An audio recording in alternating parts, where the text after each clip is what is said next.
de Dieu, bienvenue à cette deuxième partie intitulée « Pourquoi doit-on s'estimer juste, saint, grâce à Jésus ?» Nous avons eu pour invité dernièrement Monseigneur Pastefort et on vous fait honneur de garder le même invité pour ce jour béni. Monseigneur, bonjour. Bonjour mon père. À titre de rappel, dernièrement nous avons parlé de comment devenir juste. Est-ce que vous avez quelque chose à ajouter? Oui, nous avions parlé sur comment, sur la manière de devenir juste.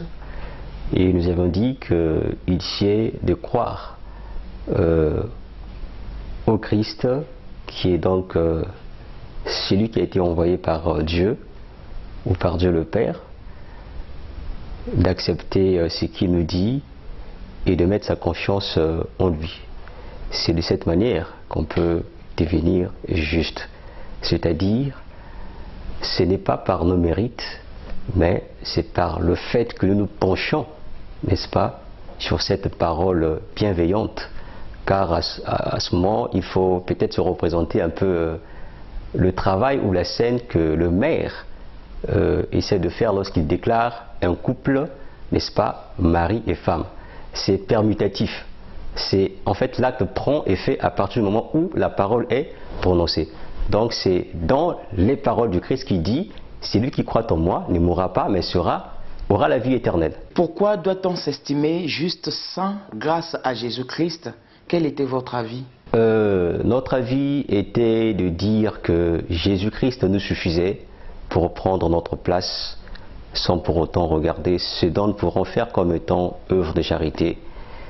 Mais dire qu'on ne se suffit pas seul, ce n'est pas par ses propres mérites, mais c'est en acceptant celui que Dieu a envoyé pour prendre notre place. Dans ce thème, il y a un mot qui est présent là, le mot saint. Je crois que ça émane de la sainteté. Oui, la sanctification. Est-ce que c'est cette même sainteté dont on nous parle dans ce thème? Bon, ici, le mot saint, on le comprend par le fait qu'on est rendu saint. C'est-à-dire qu'on nous a purifiés. Et on est purifié de quelle manière? C'est à partir du moment où nous avons accepté celui qui n'avait pas de péché. Donc c'est lui qui se fait les substituts, qui prend notre place.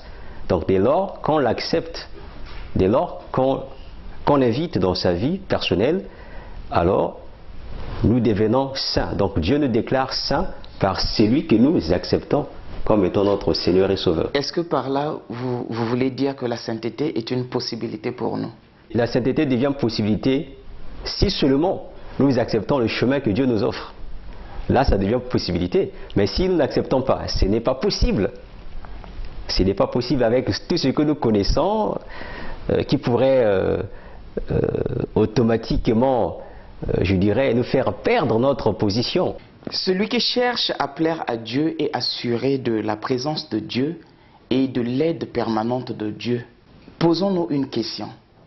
Pourquoi doit-on s'estimer juste, saint, grâce à Jésus-Christ, mon Seigneur? Les paroles du Christ suffisent pour que nous croyions, pour que nous estimons juste et saint grâce à Jésus.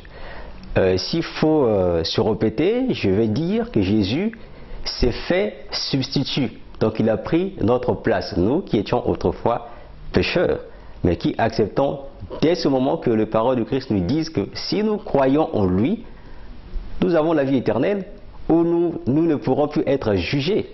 Pourquoi? Parce que nous l'acceptons tout simplement. Donc ce n'est pas un gros effort. On lui demande juste d'avoir confiance en celui qui nous dit que je suis dans le Père, n'est-ce pas? Et le Père m'envoie pour que je donne la vie à celui qui m'accepte. D'ailleurs, il est dit dans Jean 10,10 que je suis venu pour donner ma vie, n'est-ce pas? Pour que je donne plutôt ma vie et que les gens l'aient en abondance. Donc c'est cette vie-là qui est donnée donc, à tout un chacun qui accepte le Fils de Dieu. Quelle est la place de Jésus-Christ dans ce thème? Il est un moyen, n'est-ce pas? il est un moyen que Dieu offre. Parce que Dieu n'est pas... en fait, je dirais, Dieu s'est exprimé au travers de son Fils Jésus. Donc Jésus à ce moment devient un moyen par lequel l'homme, n'est-ce pas, se récapitule en Dieu. Donc Jésus devient une grâce. La grâce que nous pourrons comprendre par étant une disposition par laquelle le Créateur s'épanche avec bienveillance sur une créature. Vous avez dit Jésus devient la grâce, n'est-ce pas?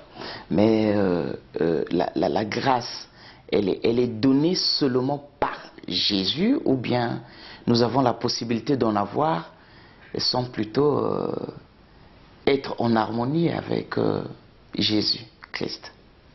Il y a aussi la question de qui vient réellement la grâce? La grâce vient de Dieu. Dès lors que Dieu lui-même, enfin Jésus plutôt, va dire que je suis sorti du sein de mon Père, n'est-ce pas? Donc c'est là la grâce qui vient de Dieu.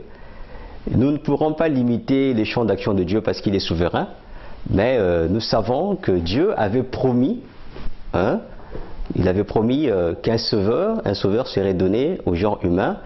Alors nous n'allons pas chercher un autre sauveur, parce que Jésus nous suffit. Et Jésus s'est défini, d'ailleurs s'identifie lui-même dans ses propos en disant qu'il est la réponse, ou encore c'est lui que Dieu envoie. Donc Jésus est l'unique grâce que Dieu a donnée au genre humain. Il n'y a pas d'autre grâce. Croire en Jésus-Christ, c'est accepter Jésus-Christ. Évidemment. Comment accepter Jésus-Christ? Est-ce par le baptême ou juste par un simple engagement? Croire ici doit être compris comme étant avoir la foi, accepter avec esprit de soumission tout ce que Dieu nous enseigne. Mais ce que Dieu nous enseigne, nous le trouvons dans l'Église.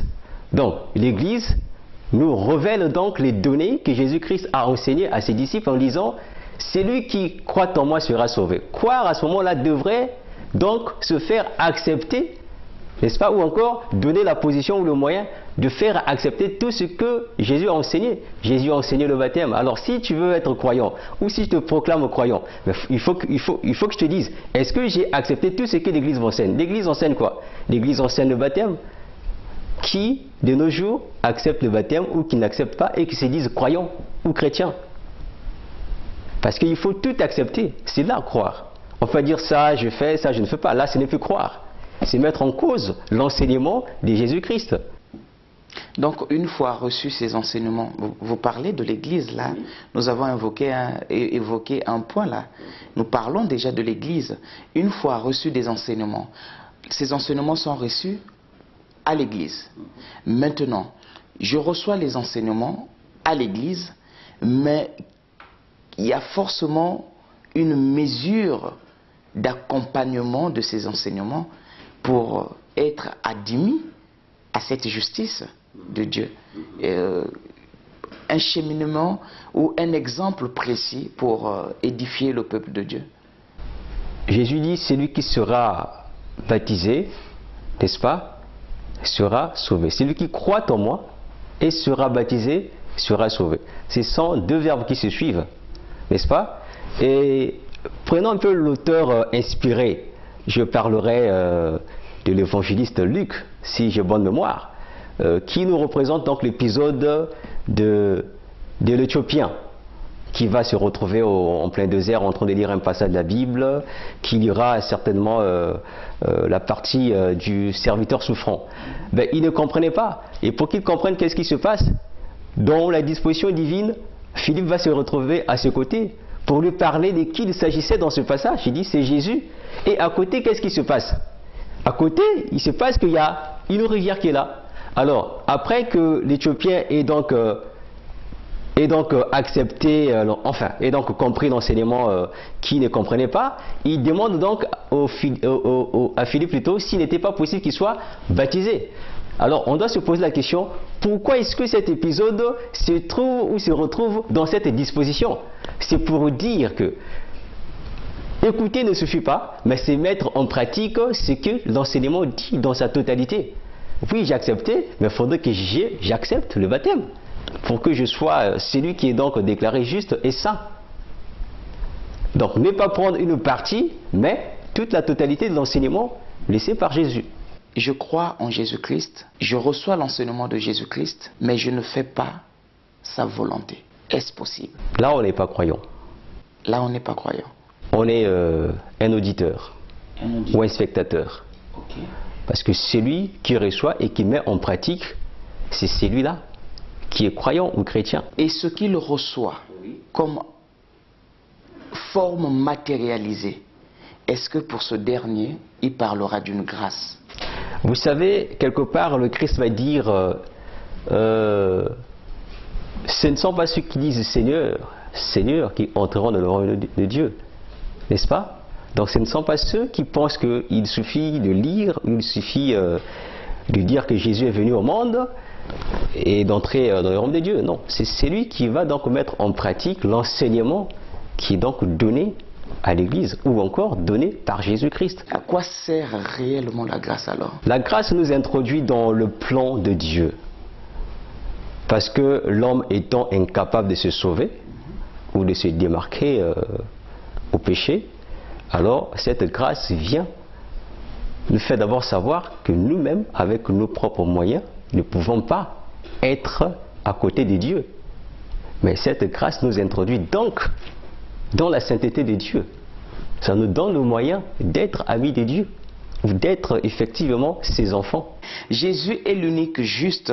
Si avec ta bouche tu reconnais Jésus-Christ comme Seigneur et avec ton cœur tu le reconnais comme Sauveur, dis-toi que tu es ressuscité.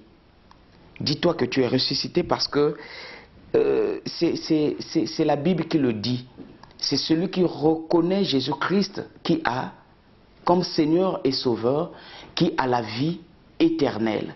Et lorsque on reçoit la grâce, on a aussi cette grâce de recevoir la vie éternelle, n'est-ce pas, mon Seigneur? Évidemment. Un mot à l'égard du peuple de Dieu. Nous recommandons, comme les apôtres le faisaient par leur parélès, que de compter toujours sur la grâce de Dieu et d'être disponible à faire la volonté de Dieu.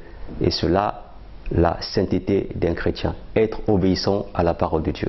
Peuple de Dieu, ainsi s'achève ce numéro intitulé « Pourquoi doit-on s'estimer juste, saint, grâce à Jésus-Christ » Tout est dit, je pense que le message il est passé.